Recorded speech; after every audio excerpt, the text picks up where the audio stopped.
वैसे तो क्रिकेट को एक जेंटलमैन का गेम कहा जाता है, लेकिन इस क्रिकेट ग्राउंड में या ग्राउंड के बाहर कुछ ऐसी चीज़ें हुई जिसने इस गेम की सबसे बड़ी कंट्रोवर्सी की। तो स्वागत है दोस्तों आपका क्रिकेट टॉक्स की एक नई वीडियो में। मैं हूं आपका होस्ट और दोस्त Abhijit Singh and today we are going to talk about the top 5 most controversial incident that happened in the cricket. पहले नंबर पे आती हैं मंकी गेट स्कैंडल। इंडिया का वो टूर 2007 और 8 का border Gavaskar trophy India tour कर रहा था ऑस्ट्रेलिया का। सिडनी का वो टेस्ट जहाँ पे काफ़ी कंट्रोवर्शियल चीज़ें हुई। ये पूरी सीरीज़ ही कंट्रोवर्शियल थी, लेकिन ये सबसे बड़ा कंट्रोवर्सी थी Andrew Symonds and Harbhajan Singh की, जहाँ पे मैच के दौरान एंड्रू साइमंड्स की तरफ से हरभजन सिंह के ऊपर एलिगेशंस लगाए गए कि हरभजन सिंह ने उनको रेसिज्म के बेस पे ट्रोल किया। उनका कहना था कि हरभजन सिंह ने उनको मंकी कह के बुलाया।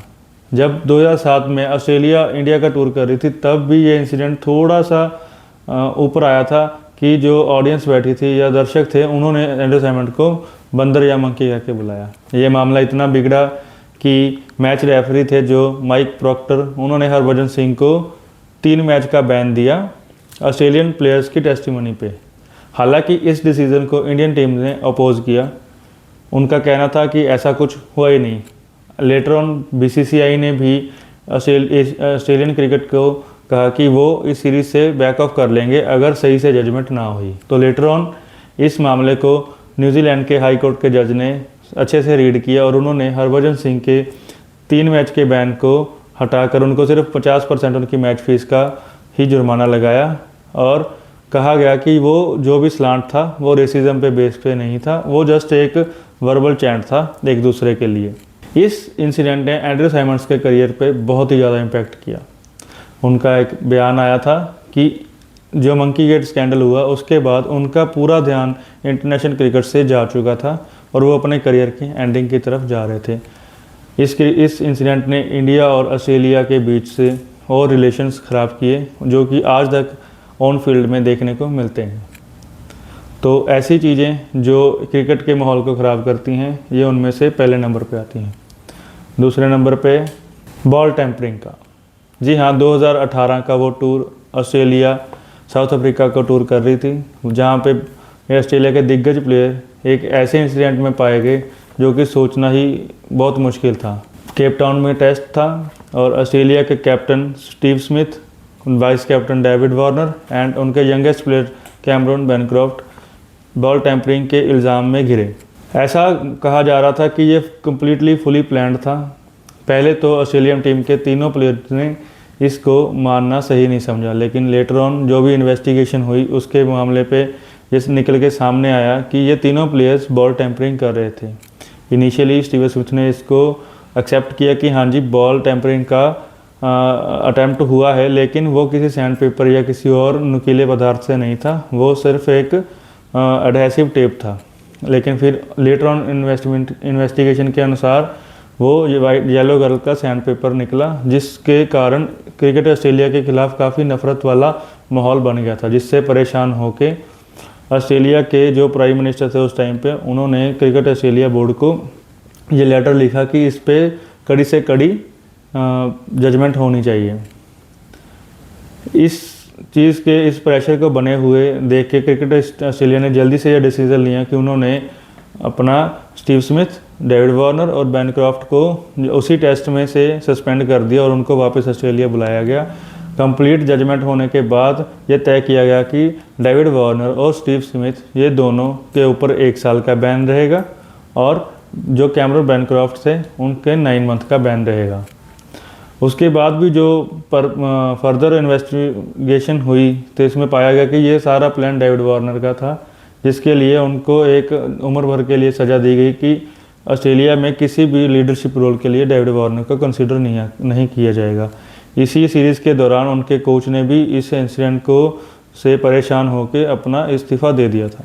तो तीसरा आता है इस लिस्ट पे हरभजन सिंह का थप्पड़ मारना श्रीशांत को। जी हाँ, 2008 के आईपीएल टूर्नामेंट में जहाँ पे एक मैच के दौरान हरभजन सिंह ने श्रीशांत को डायरेक्ट ग्राउंड में ही थप्पड़ मार दिया गया था। ये बात है किंग्स 11 पंजाब जहाँ से श्रीशांत खेल रहे थे और हरभजन सिंह जो मुंबई इंडियन के स्टैंड इन कैप्टन थे उस टाइम पे।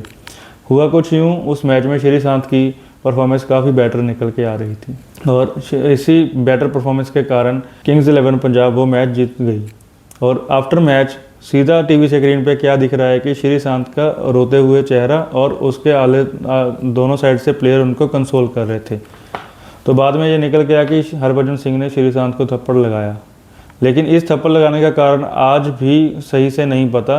हरभजन सिंह ने उसके बाद काफ़ी इंटरव्यूज़ दिए जहाँ पे उन्होंने सिर्फ ये कहा कि श्रीशांत उनके साथ छेड़छाड़ कर रहे थे और वो मैच की हार से काफ़ी परेशान थे, जिससे वो उनका एक नेचुरल रिएक्शन था। लेकिन एक पैरेलल प्लेयर को जो हमारे साथ नेशनल टीम में भी खेल रहा था उस टाइम पे और आईपीएल में इतना कॉम्पिटिटिव नहीं होना चाहिए कि हम अपने एक साथ वाले प्लेयर के हाथ ही उठा दें। तो इस इंसिडेंट ने हरभजन सिंह के करियर पे काफ़ी इम्पैक्ट डाला। उसी आईपीएल के दौरान हरभजन सिंह को पूरे आईपीएल के लिए सस्पेंशन दिया गया, जो कि बाद में 11 मैच का बैन के बन के रह गया। तो ये था तीसरा इंसिडेंट। हम चौथे इंसिडेंट की बात करते हैं जो कि बहुत ही ज़्यादा कंट्रोवर्शियल था, पूरे क्रिकेट जगत को हिला देने वाला था।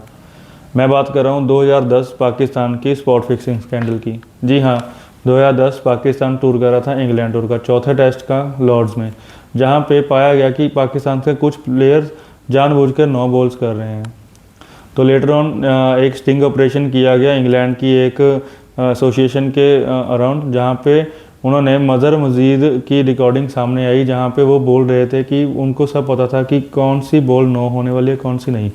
इस स्कैंडल में जो बड़े नाम बाहर आए, सलमान बट जो कि बहुत प्रॉमिसिंग बैट्समैन थे उस टाइम के, मोहम्मद आसिफ एंड यंगेस्ट जो जिनका फ्यूचर काफ़ी अच्छा कहा जा रहा था, मोहम्मद आमिर ने इस बात को माना कि हाँ उन्होंने स्पॉट फिक्सिंग की। उन्होंने प्लेयर्स के भी नाम दिए। इस चीज़ के लिए बहुत ही बड़ा बखेड़ा खड़ा हो गया था और जिसके कारण ये तीनों प्लेयर को तुरंत ही आईसीसी ने सस्पेंड किया। लाइफ टाइम के लिए बैन दिया गया मोहम्मद आसिफ और सलमान बट को, और मोहम्मद आमिर को 5 साल का बैन दिया गया इस चीज़ के लिए। और इस चीज़ के लिए सलमान बट को 30 महीने जेल की भी सज़ा सुनाई गई और मोहम्मद आसिफ को 2 साल के लिए सज़ा सुनाई गई। पाकिस्तान क्रिकेट का इस शर्मनाक हादसे के बाद इंटरनेशनल लेवल पे काफ़ी ज़्यादा विरोध हुआ। मतलब कहा जाने लगा कि ये टीम्स में ना जाने कब से कब ये सारी चीज़ें कर रही थी। इसी दौरान शोएब अख्तर का भी बयान आया था कि 2007 और 8 में जब वो इंग्लैंड खेलने गए थे तो कुछ प्लेयर जानबूझ के उनको महसूस हो रहा था कि वो कैच छोड़ रहे हैं। तो न जाने स्पॉट फिक्सिंग पाकिस्तान या अदर टीम्स में कब से चल रही हैं। तो नंबर 5 पे आता है आईपीएल का स्पॉट फिक्सिंग इंसिडेंट। जी हाँ, 2013 में श्रीशांत, अजीत चंडीला और अंकित चौहान जो राजस्थान रॉयल्स की टीम की तरफ से खेल रहे थे, उनका स्पॉट फिक्सिंग में नाम आया। पैरेलली एक और इन्वेस्टिगेशन चल रही थी जहां पे बॉलीवुड एक्टर बिंदु दारा सिंह को अरेस्ट किया गया स्पॉट फिक्सिंग के मामले में। तो ये सारी चीज़ों का रिजल्ट ये निकल के आया कि राजस्थान रॉयल्स के ये तीनों प्लेयर स्पॉट फिक्सिंग कर रहे थे, जिसके कारण मैच की शोभा खराब हुई और इन तीनों को कुछ मैचेस के लिए 3 साल के लिए बैन किया गया इनिशियली। लेकिन बाद में पटियाला हाउस कोर्ट में श्रीशांत, अजीत चंडीला और अंकित चौहान को निर्दोष साबित किया गया और कहा जाने लगा कि हायर मैनेजमेंट की ही स्पॉट फिक्सिंग चल रही थी। उनके ऑनर राज कुंद्रा को बैन कर दिया गया इसके बाद। और साथ ही पहले ये निकल के आया कि सीएसके के जो टीम प्रेसिडेंट थे उस टाइम पे, वो भी स्पॉट फिक्सिंग का हिस्सा थे। जो सीएसके के प्रेसिडेंट थे उनका कहना था कि बिंदु दारा सिंह ने उनके बेटे को इस मामले में उलझेड़ा है, जिसने जो भी किया हो। लेकिन इससे जो वर्ल्ड की सबसे बेस्ट लीग थी उसका नाम खराब हुआ। एक बार बैन हट जाने के बाद श्रीशांत के ऊपर बीसीसीआई ने 8 साल का थोड़े साल का बैन लगाया और अजीत चंडीला को लाइफ टाइम बैन का सामना करना पड़ा। इसका नतीजा ये हुआ कि 2015 में राजस्थान रॉयल और सीएसके की टीम को 2 साल का बैन का सामना करना पड़ा, जिससे न केवल राजस्थान रॉयल्स और सीएसके के प्लेयर्स की बदनामी हुई, लेकिन बाकी सारे प्लेयर्स जो निर्दोष थे उनकी खेलने की स्पिरिट को भी ठेस पहुंची और लोग उन पर भी सवाल उठाने लगे थे। तो ये थे कुछ 5 कंट्रोवर्सीज जो हमने आज डिस्कस की। आई होप आपको ये अच्छी लगी हो वीडियो। अगर आपको वीडियो अच्छी लगती हो तो वीडियो को लाइक करें और चैनल को सब्सक्राइब करें। मिलते हैं आपको कल एक नई वीडियो के साथ, तब तक के लिए बाय बाय।